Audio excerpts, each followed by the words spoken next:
Howdy folks, it's Nascar Spotify here again. It's time for race 28 and 36, the Dover 400. I believe this one is actually underneath the lights.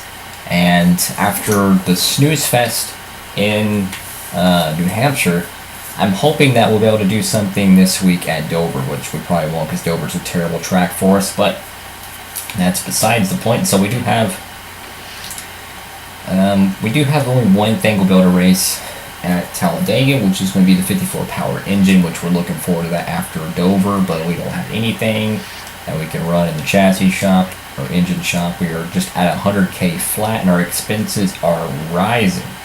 Right now our projected total next race would be $230,000. We really need to start increasing our budget, so let's go to Dover and let's hope for the best.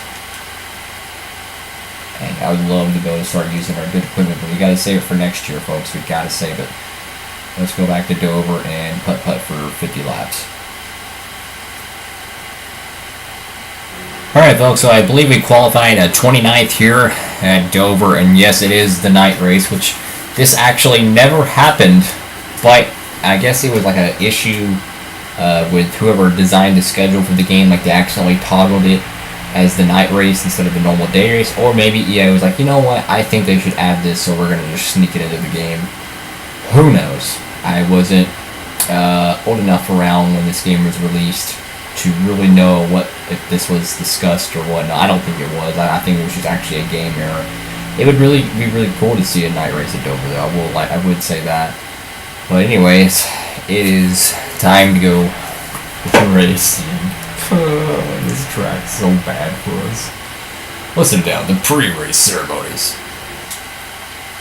The lights are on and we're ready to bring you another NASCAR Winston Cup Series race from the Dover International Speedway here on MRN. This is a tough track, both physically and mentally.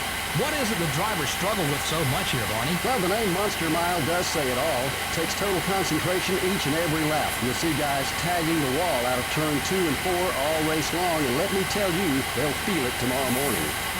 Greg Biffle is having some trouble in the points this year. And, of course, nobody wants to be on the bottom of that points list. You'll have to work extra hard to pick up spots.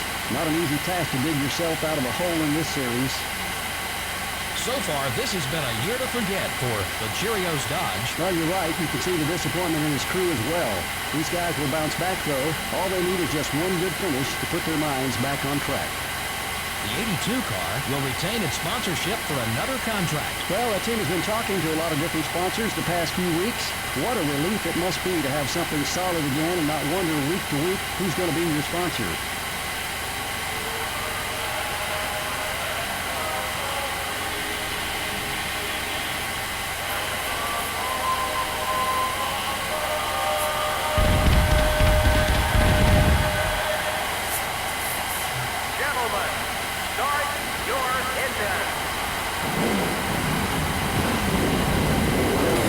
Engines are fired, and ooh, look at that beautiful Dodge Rusty Wallace is driving. It's got Elvis on it. That's pretty cool. And Tony Stewart's going to get, I think, his 7th pole of the season. So I think he's tied with Jeff Gordon for the most with both 7 apiece. We have 3 poles, surprisingly, in our rookie season. Oh boy. So here we go. Underneath the lights at Dover, we started 29th, and boy, I cannot wait for it to be over in Dover. Let's just try not to tear up the car too bad. Now, for some reason, we go like 150 miles around here, 150 miles per hour around here. I don't know why, but yeah. This racetrack is an absolute handful, and we just have no speed here whatsoever. But for a little bit more of a handling setup, as the last time we were here, we had no handling whatsoever, so I'm going to sacrifice a little top speed for the handling to be able to actually survive, maybe. But we need a top 35. We need to start getting some points. We have not had a good finish in a while. We need a good finish. Next week is Talladega, which I am very much looking forward to, as we might go to sneak one away there. I doubt it, but hey, it can't hurt to try. It'll be the last restrictor plate track under their old engine. We'll be designing a brand new one for next year. And we're working on the engine right now. It will be done by the time for the duels and everything else. It'd be cool to be in the shootout, but we're not going to have that opportunity. Uh-oh. Actually, is the shootout for pole winners or is the shootout for race winners? I honestly can't remember. I'm gonna say it's race winners, I think. Or no, yeah, the shootout is for pole winners. Shootouts for pole winners. And the All-Star, I think, is for race winners? I don't know. I really don't know. So if it is for pole winners, we did win a pole, so we will be in the shootout if my logic is correct.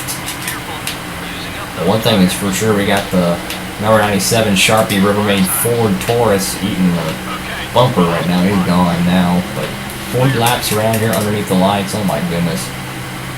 This is going to be a nightmare. And we're just so slow around here. I don't know how we were just only running 150. Like, I do not remember any NASCAR going this slow around here.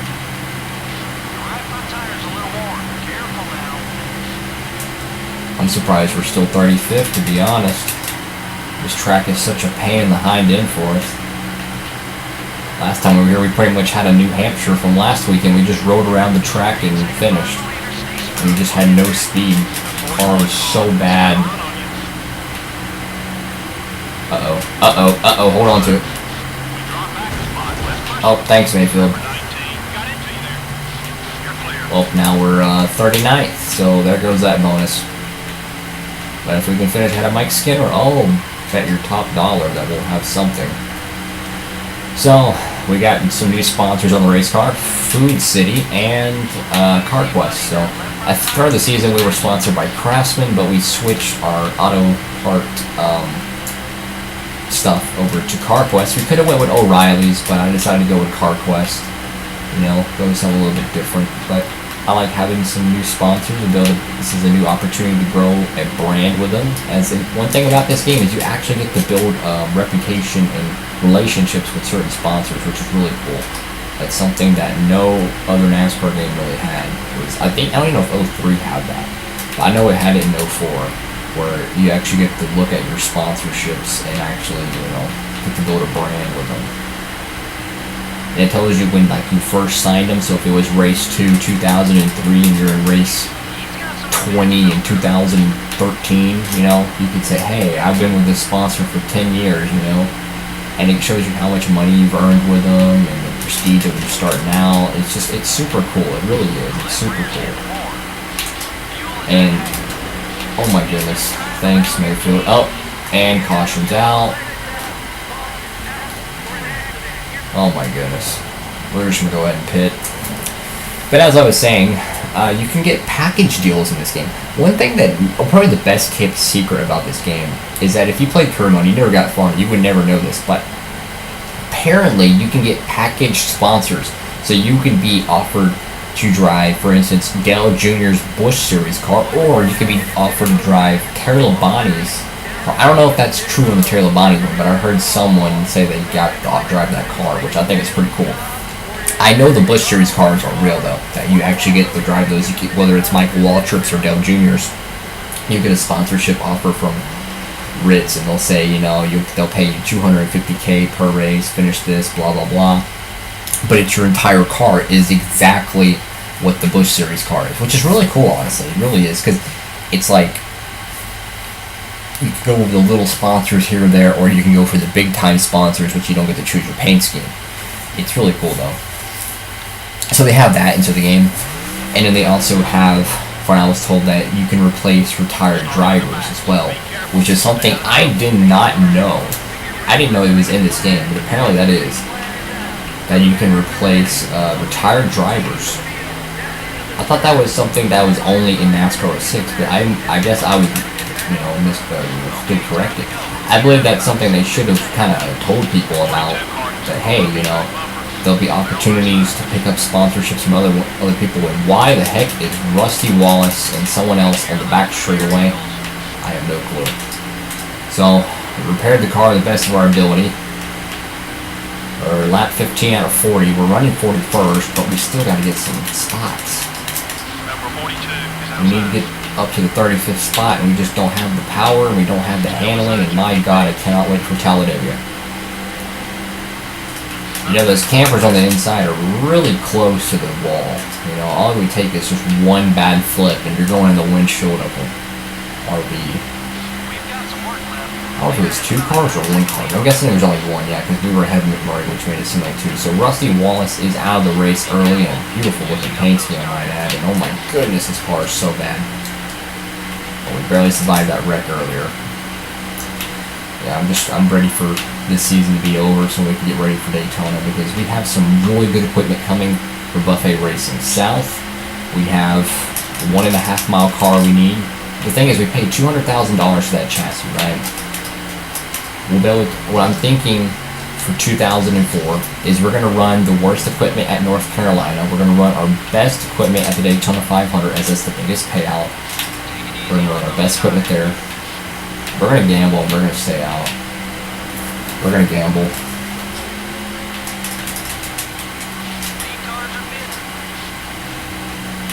We're going to gamble. But, we'll have our best equipment for the Daytona 500. The first 1.5 mile race of the season is Atlanta. Or not Atlanta, excuse me, to Las Vegas. Honestly, I might bring the worst equipment to Las Vegas because we're just not good there, and I'd rather save that 1.5 mile equipment for Texas. But to be honest, I could just repair it and have it in time for Texas and Atlanta and stuff like that, but I'd rather just, you know, go ahead and get ready for bigger races. So what I'm trying to say is that we're not gonna be able to run full-time good equipment next year, but we'll be able to pick and choose what we want to run. So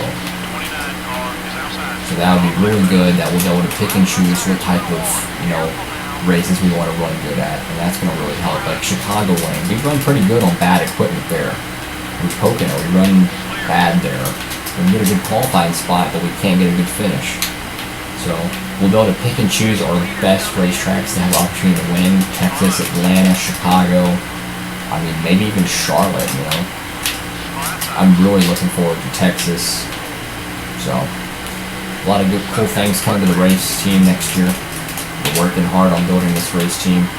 Right now, we're trying to stay out and catch a late caution or something.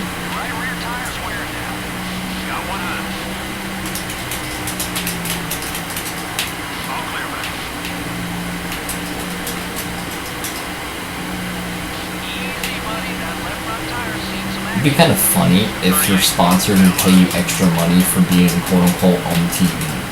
So like if you were running in the top 10 for, I don't know, a few laps, they would actually pay you so much money for running in the top 10 for that few laps.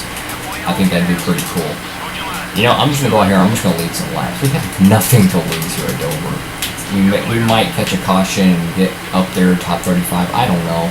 I'm just going to run this tank out of gas and then we'll pit. Uh-oh. I mean, look how bad the race car is. It is just all over the place. Good lord, this race car is terrible. Uh-oh, we're over the hill. Over the hill. Oh boy. Yeah, I bet everyone they were with me. Our car's absolutely garbage. But hey, we're leading laps right now though, which means we're getting a little bit of a stat sheet built up.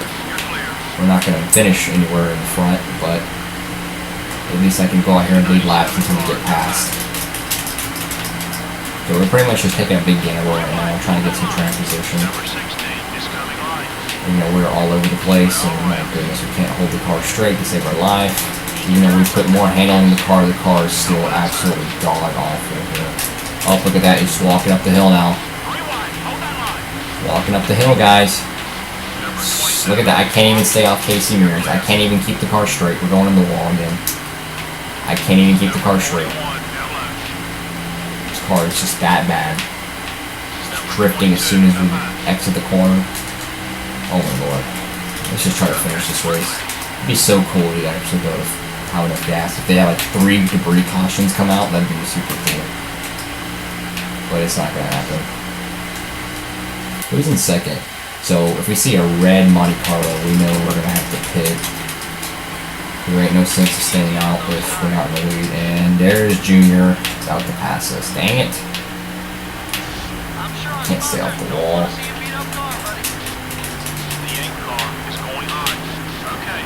Dang it, he took the lead away. I'm just going to stay out here and hope for a caution.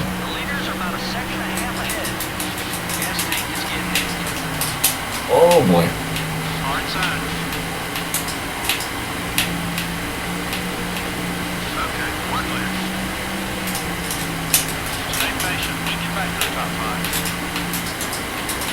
Dang it. At least we got our sponsors a little airtime.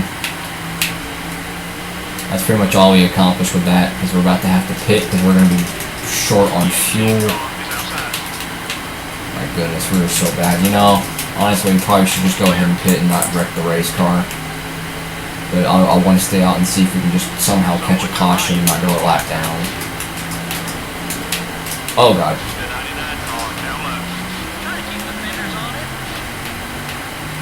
Don't hit me, don't hit me, don't hit me, don't hit me, please don't hit me. Just trying to get back up to speed. God, this car is so bad, man. It is so bad. Just please don't throw a caution so we don't go a lap down. Oh! And we blew the engine. The fuel cell. Yep. Should have just pitted. But not the first time I can't do anything right. Oh boy.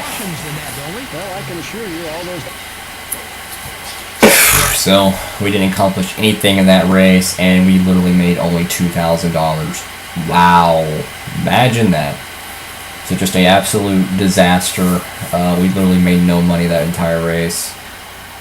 If you liked the video, please leave a like below, and if you want to see more content from Diecast with Faith, please subscribe. We're a small but growing YouTube channel. We need all the subscribers we can get.